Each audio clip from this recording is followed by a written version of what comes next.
Now, Minister Simon Coveney is with me. One of the worries that people had is that these tests were done sometime in November and then again in December, but no action taken until the last few days by your department. Can you fill us in on exactly the sequence?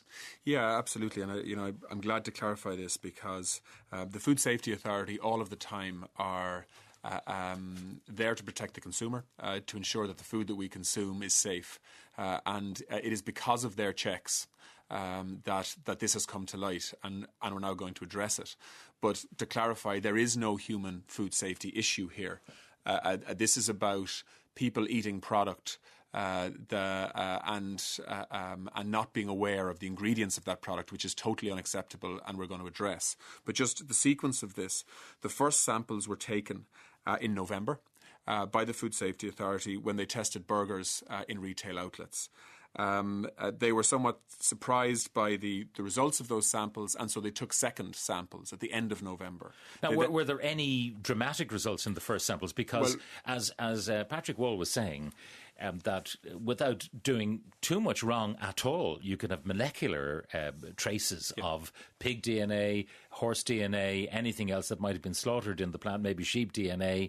The molecules are in the air, as it were. Yeah, well, exactly. I mean, DNA testing is relatively new in relation to food. So the one of the reasons why they checked and double checked the results here was to make sure that they were accurate. So what happened was they took samples. They resampled again in November, and then they sent those test results to Germany for verification to make sure that they were absolutely accurate. Then on the 21st of December, because of presumably the results that they had, which we didn't know about in the department, but you wouldn't expect us to, they asked to the department, who work very closely with the Food Safety Authority, to take some extra samples from the ingredients that were being put into burgers in processing plants. We helped them get those samples from the processing plants, and then those samples went for testing. And the Food Safety Authority got those results on the 11th of January, and they shared those results with us on Monday on the 14th of January. And as soon as we got those results, well, then we sent our inspectors into plants to actually go through the paperwork to, start a full investigation, which is now underway. Were you for the last convinced then 24 on the hours. 11th of January that the problem absolutely lay with this mixing ingredient, the so-called beef protein? Well, so just to be clear, I found out about this on the 14th of January, last Monday. Okay.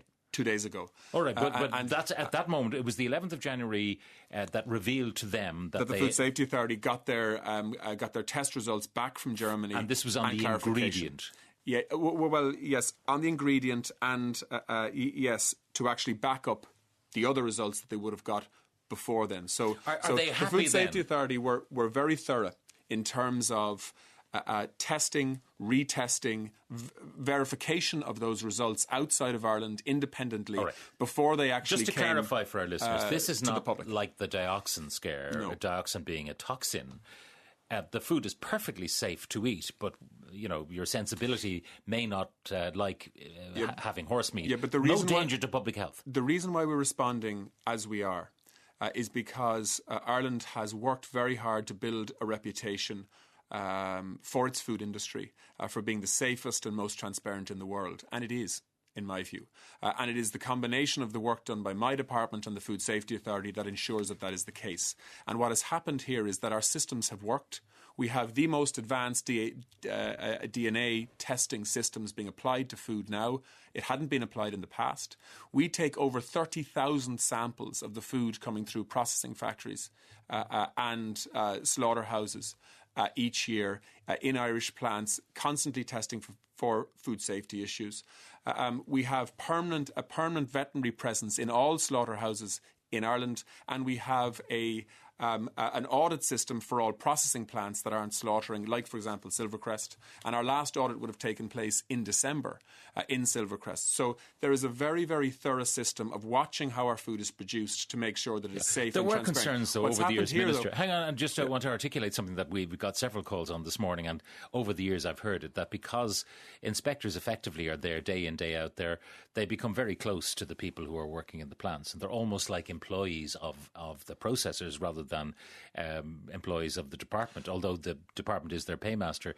Is that a risk that you have people just getting close to people, and that if something happens, that they're likely to, out of the basis of friendship and cordiality, maybe not do their job as well as they should? No. Is that not a risk? No, because people need to understand that there is a difference in the supervision, if you like, of our department, depending on what type of plant we're talking about. If it's a slaughterhouse, then we have a permanent veterinary presence there from both department staff and hired-in vets from the private sector.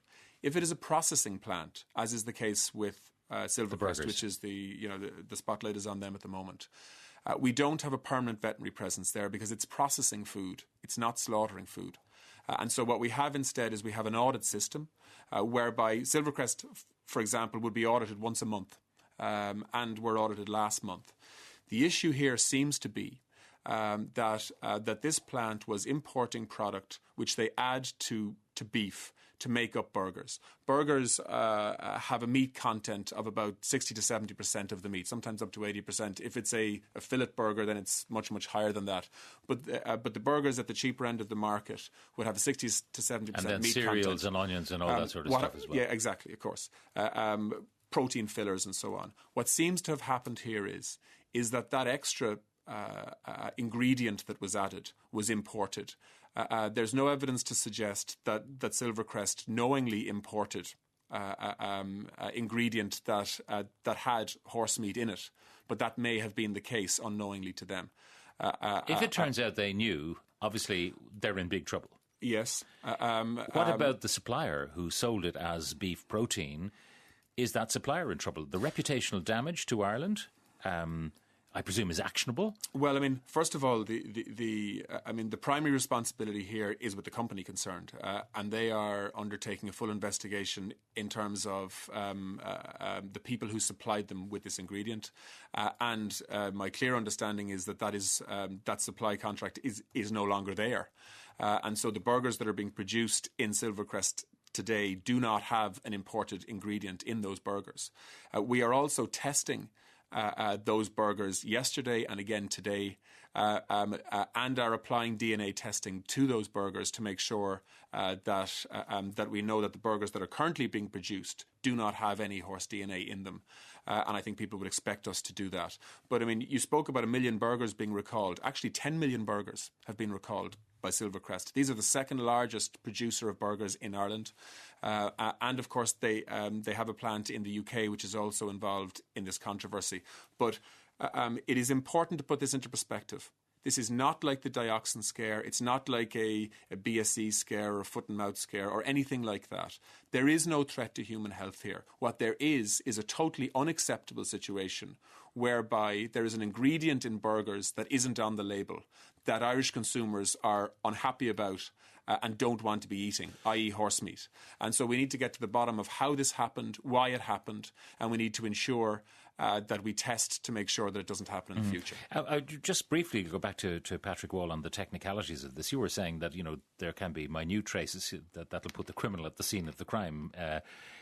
In this case, I mean, the notion that we may be, again, trying to be, as we always do, the best boy in the class, and we're doing things in our food industry that will keep on shooting ourselves in the foot when others, our competitors, are not testing to anything like the same degree, or maybe not even doing DNA testing at all. I'm not recommending horse meat to anyone who doesn't want to have it, but, is there a danger that we can be overzealous looking for traces when traces will do nobody any harm? Well, like, we pride ourselves in Ireland, like we call ourselves Ireland, the food island. We have a good export industry. We pride ourselves in having high standards.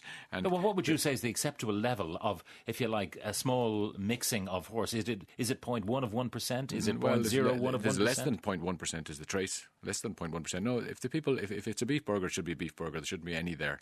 And like, the legal requirement is like the pass level in the exam. And most of our companies are on the honours paper. So you talked about inspections there. Most of the companies get unannounced inspections from the supermarket chains, and so they pride themselves in our high standards. So that's why everybody is very upset at the moment about this. But a company is only as secure as the standards of its weakest supplier. Yeah. And in this case, it looks like a supplier has let us down, and the consequences are disastrous for Ireland, the food island. There's absolutely no risk to the public's health. there's probably a risk to the economy of Ireland, I'd say. So in that sense, there's a risk to the public's health. It'll give us one more thing to worry about, but there's no risk from a food safety standpoint.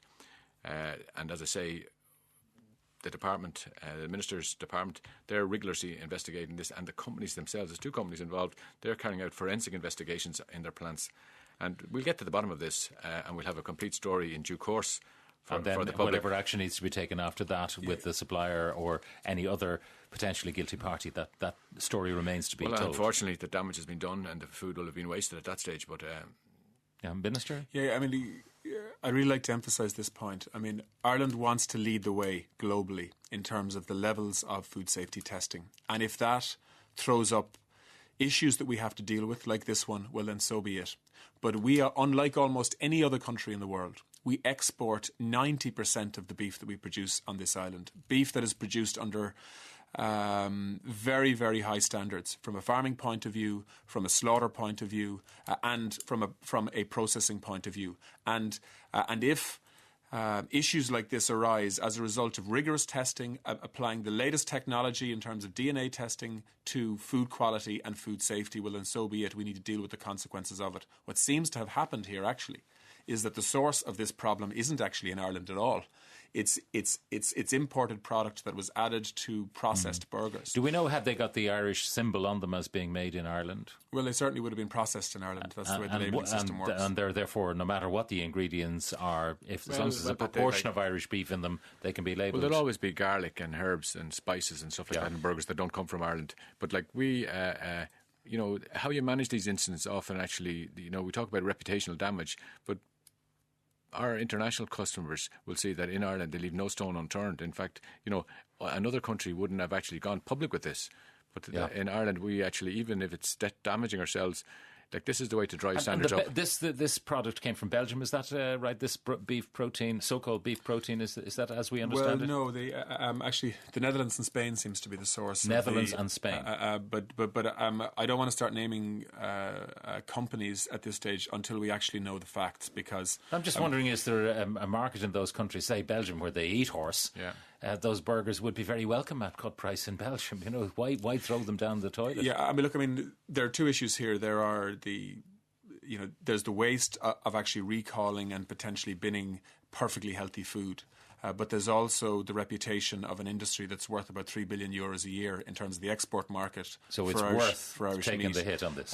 We need to be tough and rigorous to ensure that we protect the reputation of an industry that employs well over 100,000 people. Other people are now saying, why did it have to be the Food Safety Authority doing a random inspection at the point of sale? In other words, the last interface between the producers of this food and the consumer. Why is that identigen type test not done at the factories? Well, look, as I said earlier, we take about 30,000 samples a year from all of our processing facilities, from my department, through our auditing system, through our testing system, and we test primarily for food safety issues, bacterial content, chemical additives, all that type of thing, as normal practice now. And I would say that we're probably more rigorous than any other country in the world on that. What we don't do is DNA testing. And that is what the Food Safety Authority has started to do now for the first time. It's thrown up an issue that we need to deal with, and clearly now we need to review whether or not some of the samples that we take in food processing plants needs to involve DNA testing on ingredients into the future. And we'll look at that and we'll draw conclusions when we have a full picture as to what happened here. It's not routine, Pat, in any jurisdiction to actually do this as DNA testing routinely.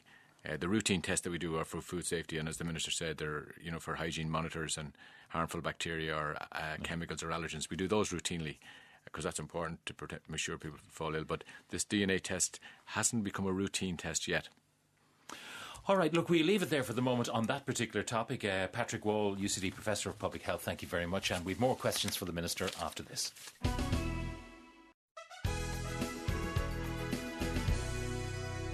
Minister Simon Coveney is with me. The IFA President John Bryan severely criticised you for failing to protect the interests of farmers at the Cabinet at the time of the budget, because there were cuts in the suckler cow welfare scheme, which according to him, will put farmers out of business.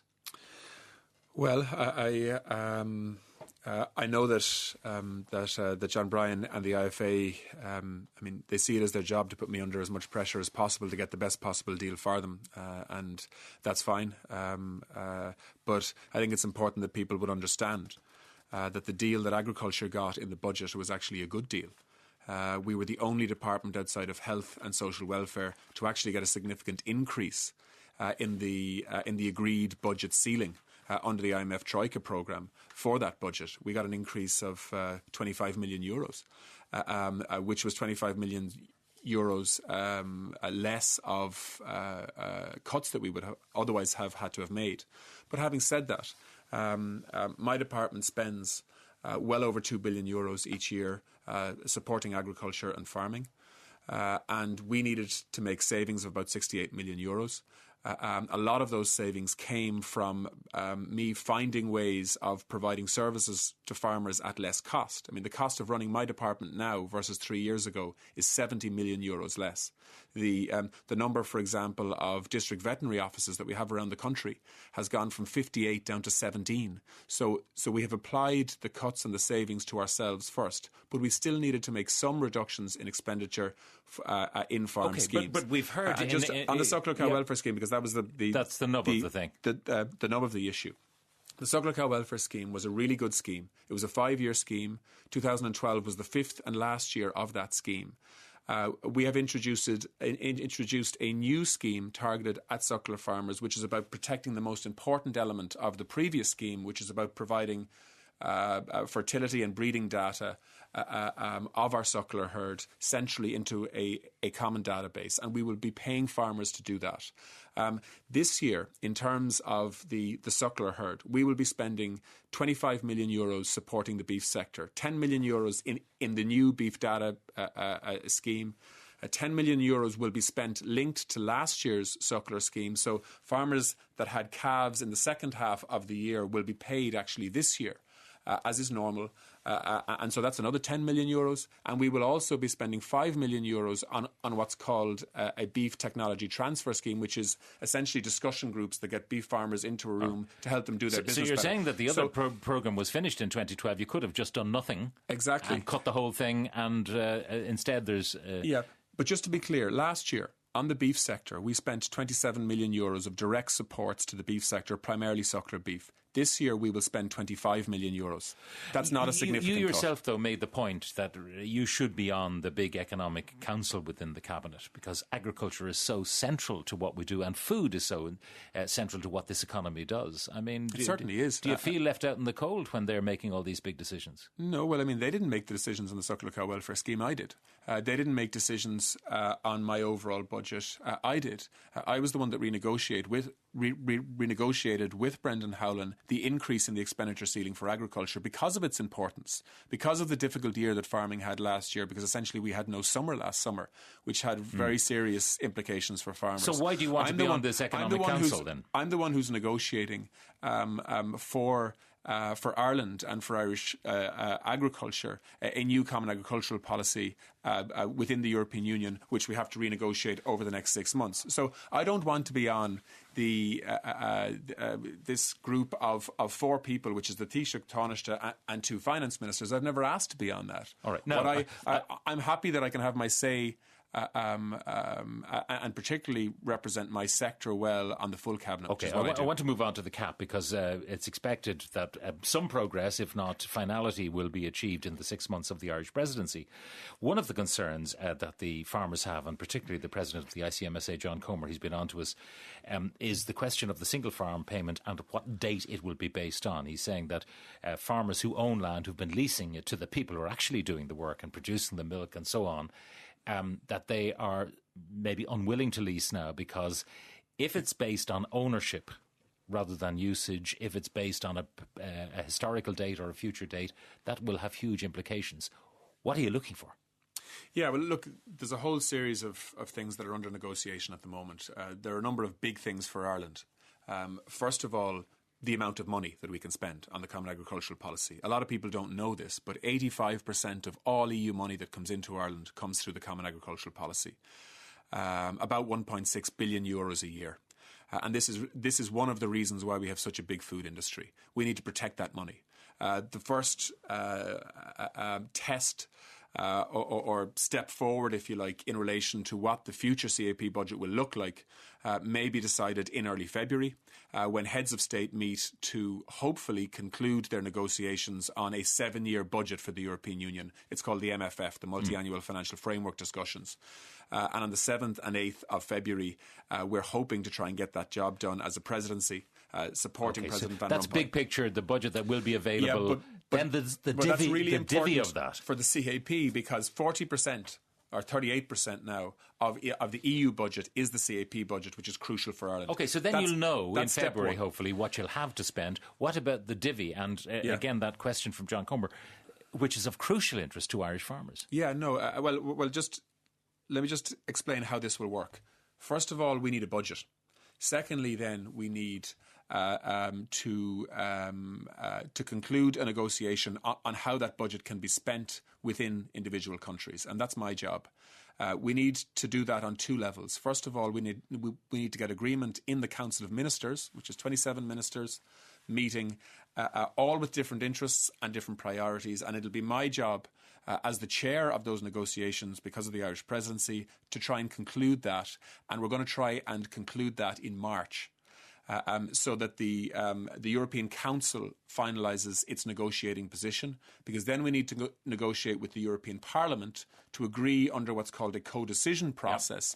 The Parliament has got to give the budget the nod finality. As well. Well, it's more than just the nod. They're very much involved in negotiating a new reform process as well. And for the first time ever, not only do we have 27 member states rather than only 15, but we also have the European Parliament having a big say in the new shape of the Common Agricultural Policy. And all of that is a huge political challenge that we're undertaking. In terms of the specifics, John Comer's question is about what's called the reference year, as farmers will know it. So that they want to know, on the basis of what reference year will you get a payment per hectare in terms of direct payment supports for farmers in the new Common Agricultural Policy.